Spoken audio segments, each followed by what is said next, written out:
Next देखेंगे अब आप इसमें आगे देखेंगे इसमें आर स्क्वायर इक्वल टू क्या होता है। देखो एक रिजल्ट होता है ना, R square equal to X square plus Y square multiply R square equal to क्या आएगा। इसको कोई इक्वेशन डाल देना फर्स्ट। नेक्स्ट देखेंगे अब आप इसमें R square equal to X square plus Y square. तो एक्स की वैल्यू क्या है, एक्स की वैल्यू a cos qt है ना, तो स्क्वायर करोगे तो क्या होगा a square cos 6t plus Y square करोगे तो y की वैल्यू a sin qt है, तो ये a square sin 6t। a square को कॉमन लें, cos 6 प्लस sin 6 बनेगा। cos 6 को क्या लिखोगे आप, कुछ इसमें ऐड कर रहे हैं यानी प्लस माइनस करेंगे इसमें। तो देखो ये cos 6t है ना, इसको हम लिख रहे हैं cos स्क्वायर t का whole cube plus plus sin square t का होल क्यूब माइनस 2 छोड़ो कितना ही रहना चाहिए। देखो पहले इसको a cube plus b cube बनाना, तो a cube plus b cube का फॉर्मूला क्या होता है, a प्लस b यानी cos square t plus sin square t। Next plus 3 फिर आता है a स्क्वायर यानी cos स्क्वायर का स्क्वायर तो cos 4t minus b square, फिर माइनस ab यानी sin square t cos square t, फिर क्या आएगा प्लस b स्क्वायर यानी sin स्क्वायर का स्क्वायर करोगे तो sin 4t। कोई प्रॉब्लम तो नहीं। नेक्स्ट देखेंगे आप ये बना a square cos square t plus sin square t बन हो गया। क्या बचा ये cos 4t को आप लिख सकते हो cos स्क्वायर का स्क्वायर माइनस का 2, इसको माइनस ना करके plus 2 sin square t cos square t, देखो कुछ चेंजिंग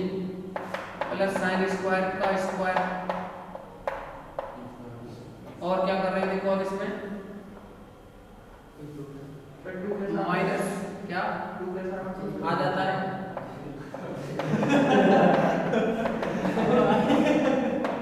नहीं आया, आ गया ना, आ गया नहीं आया, कोई दिक्कत तो नहीं। इस बच्चे ने कहा 2 कैसे आया, तो हमने ये जवाब दिया इसको आ जाता है,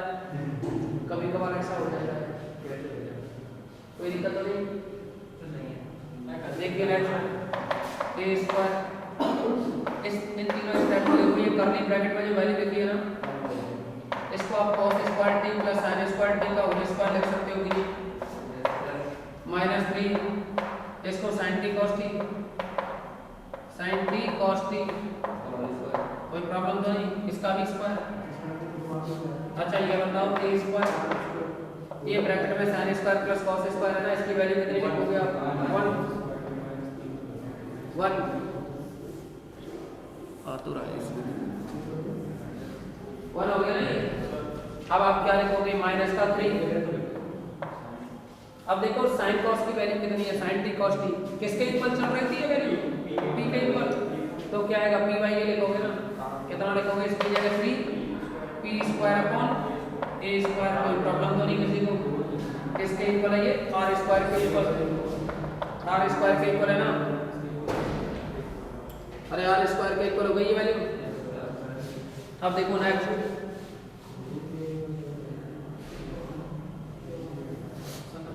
कितना बनेगा ये, a स्क्वायर से मल्टीप्लाई करें, a स्क्वायर से मल्टीप्लाई करोगे तो r स्क्वायर इक्वल टू बनेगा ये r square equal to a square minus 3b square. Clear कर दो तो हो गया, पेडल इक्वेशन हो गई ना, लिख सकते हो नीचे जो पेडल इक्वेशन। करें कंप्लीट इसको, ये क्वेश्चन कंप्लीट हुआ।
नेक्स्ट देखेंगे अब आप इसमें कंप्लीट हुआ ना ये।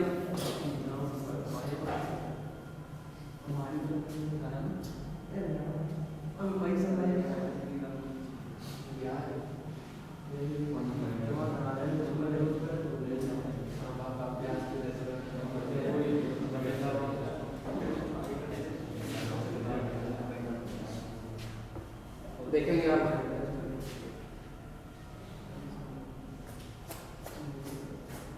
अब देखो इसमें इस एक्सरसाइज में क्या इसी टाइप से क्वेश्चन करने आपको सॉल्व कर लोगे ना, जो भी प्रॉब्लम आए पूछ लेना, ठीक है ना।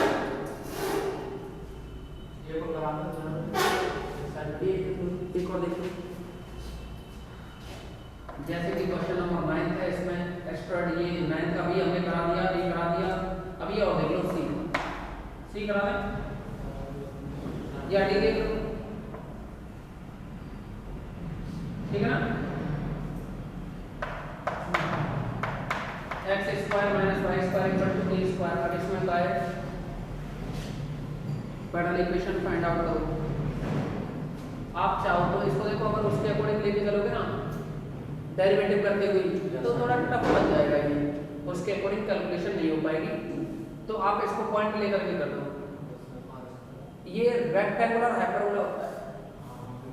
क्या बनता है ये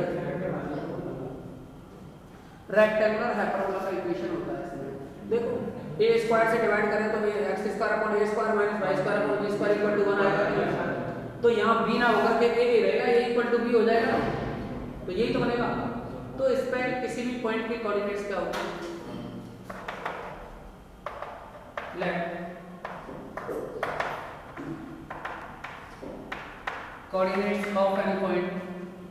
coordinate of any point on curve 1, curve क्या है, कुछ भी लिख दो, h p a sec theta कमा a tan थीटा, कोई प्रॉब्लम तो नहीं, a sec theta comma a tan theta, therefore x equal to a sec theta, y equal to a tan theta, implies x dash क्या होगा, x dash यानी theta के respect में differentiate, या आप dx अपॉन d थीटा निकालें तो ये sec थीटा का क्या होता है, sec theta tan theta, dy upon d theta equal to a tan theta का होता है sec स्क्वायर थीटा, कोई प्रॉब्लम तो नहीं। Since p equal to x dy by dx minus y upon a square root of 1 plus dy by dx का whole square, x की value कितनी है, a sec theta, dy by dx की value क्या है, sorry value निकालोगी, side में निकालो, इधर ही लिख देते हैं, implies dy by dx equal to, इसको डिवाइड करना है इससे, a sec से a sec कैंसिल होगा, ऊपर sec बनेगा, नीचे tan बनेगा, यही तो रहेगा ना, ऊपर sec आएगा, नीचे tan आएगा, sec upon tan, sec theta upon tan theta. दोबारा से समझो, इससे डिवाइड किया ना, dy by dx निकालना है तो dy अपॉन d थीटा को dx अपॉन d थीटा से डिवाइड करोगे ना, तो ये a sec, तो a sec कैंसिल हो गया, एक sec बचेगा ऊपर और एक tan आएगा, tan को sin अपॉन cos करोगे, cos ऊपर जाएगा तो cos sec cancel, 1 upon sin बचेगा, 1 अपॉन sin cos sec होगा, ओके। नेक्स्ट देखेंगे इसमें आप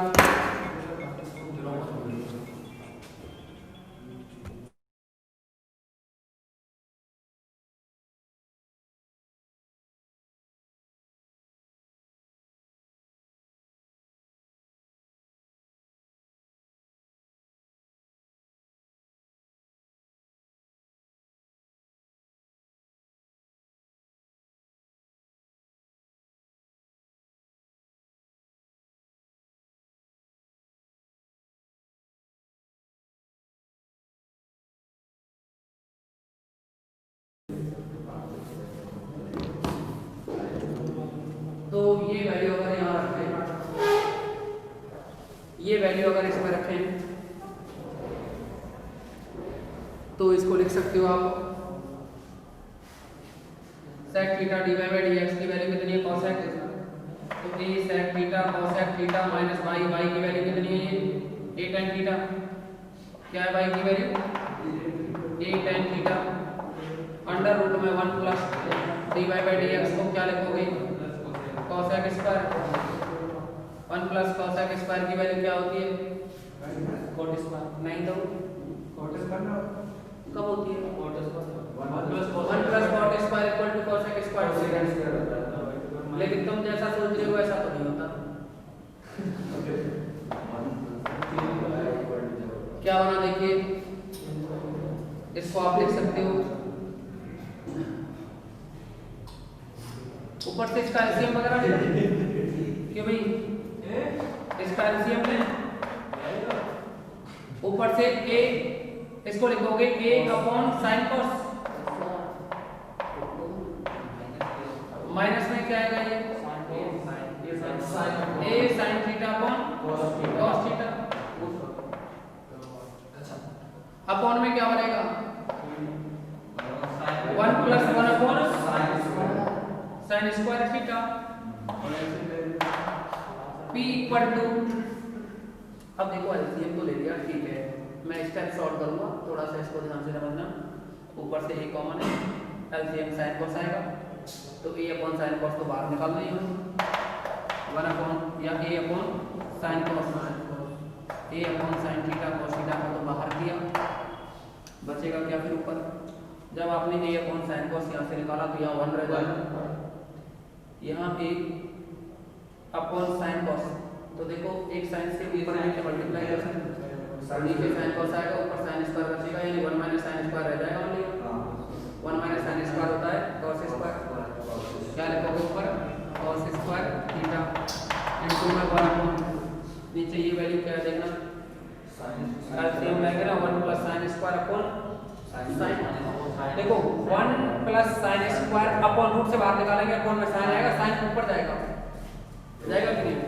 तो ये साइन थीटा तो ऊपर गया और स्क्वायर रूट में 1 प्लस का साइन स्क्वायर थीटा, कोई प्रॉब्लम, एक साइन कैंसिल, एक cos से एक cos कैंसिल, ऊपर आया a cos थीटा अपॉन में स्क्वायर रूट में 1 प्लस साइन स्क्वायर थीटा, आप इसको ले सकते हो p के इक्वल है, अगर हम इसका या तो स्क्वायर कर लो और स्क्वायर करके इसको 1 अपॉन p स्क्वायर रेसिप्रोकल भी करें, तो 1 upon p square equal to ये बनेगा 1 plus sine square theta upon में a square cos square theta, कोई प्रॉब्लम तो नहीं, ठीक है। और भी अगर आप करना चाहें इसको तो इस साइन स्क्वायर को cos में चेंज कर लो, तो ये बनेगा 1 प्लस साइन स्क्वायर की जगह क्या लिखोगे 1 माइनस का cos स्क्वायर थीटा अपॉन में a square cos square theta, क्या लिखोगे 1 1 2 होगा, ठीक है ना 1 1 2 होगा, तो इसको लिख सकते हो आप implies 1 upon p square equal to, अच्छा इस a स्क्वायर को ऊपर ले आए, a स्क्वायर को ऊपर लाए तो a स्क्वायर अपॉन p बनेगा ना, करना क्या हमें थीटा को एलिमिनेट करना है बस, अरे थीटा को एलिमिनेट करना है कि नहीं, पोलर फॉर्म बनी हुई है एक तरह से, तो इसमें थीटा को एलिमिनेट करने के लिए देखो एक तो ये वैल्यू यूज में ले रहे हैं 1 1 2 हो गया, a स्क्वायर को इधर निकाल दिया, तो 2 को cos स्क्वायर से डिवाइड करो तो 2 अपॉन cos स्क्वायर, क्या लिखोगे 2 upon cos square theta minus 1, देखिए a स्क्वायर इधर चला गया, cos स्क्वायर को cos स्क्वायर से डिवाइड करोगे तो 1 आएगा, आप ऐसे भी तो लिख सकते हो इसको 1 को लेफ्ट साइड में ले आए, तो 1 को अगर लेफ्ट साइड में लाए तो 1 plus a square upon p square equal to 2 upon cos square theta, क्या बनेगा एलसीएम ले तो a square plus p square upon में p square equal to 2 upon cos square theta, आप अगर cos स्क्वायर की वैल्यू निकालें तो क्या आएगा cos square theta equal to 2p square upon में a square plus p square, इसको कोई इक्वेशन डाल दो, कोई डाला है क्या इक्वेशन अब तक, इसको इक्वेशन नंबर फर्स्ट डाल दो, सेकंड डाल दो, इसको सेकंड, अभी कंप्लीट करें, अभी और होगा ये सवाल, कंप्लीट करो यहाँ तक, अभी कुछ नहीं है, कॉस की वैल्यू तो निकाली हमने, अभी आपको क्या करना है थीटा को एलिमिनेट करने के लिए, एक तो ये हो गया, एक वहाँ से x square plus Y square equal to जो आर स्क्वायर होता है ना, उसको यूज में लेंगे।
तो उसका सप्लीमेंट्री का फॉर्म बनाया है नेक्स्ट सप्लीमेंट्री देखेंगे अब आप इसमें एक फॉर्मूला होता है x square plus y square equal to r square, उसको यूज में लेंगे। स्टार्ट होने वाला जब आज जब इसे ध्यान रखना, क्योंकि हमारे पास कोई अलग से कोई सूचना नहीं आती, वो नेट साइट चेक करता रहे बच्चे, यूनिवर्सिटी साइट पर चेक करता रहे। r square equal to x square plus y square, तो x स्क्वायर की वैल्यू है ये सेट थीटा, क्या हमारे पास क्वेश्चन कैसे दिया है जैसे y स्क्वायर की वैल्यू है ये a square tan square theta. Okay, अब आपको क्या है a स्क्वायर को कॉमन लें तो यहाँ से बनेगा ये 1 cos स्क्वायर थीटा प्लस का sin square theta upon cos square theta. इसको भी आप लिख सकते हो a स्क्वायर एलसीएम लिया जाए तो cos स्क्वायर थीटा, या फिर आप ऐसे भी लिख सकते हो 1 cos स्क्वायर थीटा ऊपर sin स्क्वायर को आप लिख सकते हो 1 माइनस का cos स्क्वायर थीटा अपॉन में cos स्क्वायर थीटा। इसको भी लिखोगे तो a स्क्वायर, और ये रहा 1 cos स्क्वायर थीटा प्लस यहाँ बनेगा ये 1 cos स्क्वायर थीटा माइनस 1, ठीक है ना। और ये बना फिर ये a स्क्वायर 1 1 हो गया 2 cos square theta minus 1 1, clear है ना। तो देखिए आप इसको नोट भले ही ना करें, कोई दिक्कत नहीं इतना। देखो इस वैल्यू को अगर नोट नहीं किया है तो कोई दिक्कत नहीं है, क्योंकि ये जो रिजल्ट है ना यही से वैल्यू रख देंगे हम, इसको इक्वेशन नंबर 2 डालेंगे तो आप देखेंगे 2 cos स्क्वायर माइनस 1 की वैल्यू कितनी है, a square upon p square है। तो a square upon p square यहाँ कॉमन लेंगे ना, यूज में लेंगे तो क्या बन जाएगा ये ए स्क्वायर इंटू में ए स्क्वायर डालो, ए स्क्वायर ये वैल्यू यूज में ली हमने कहाँ से फ्रॉम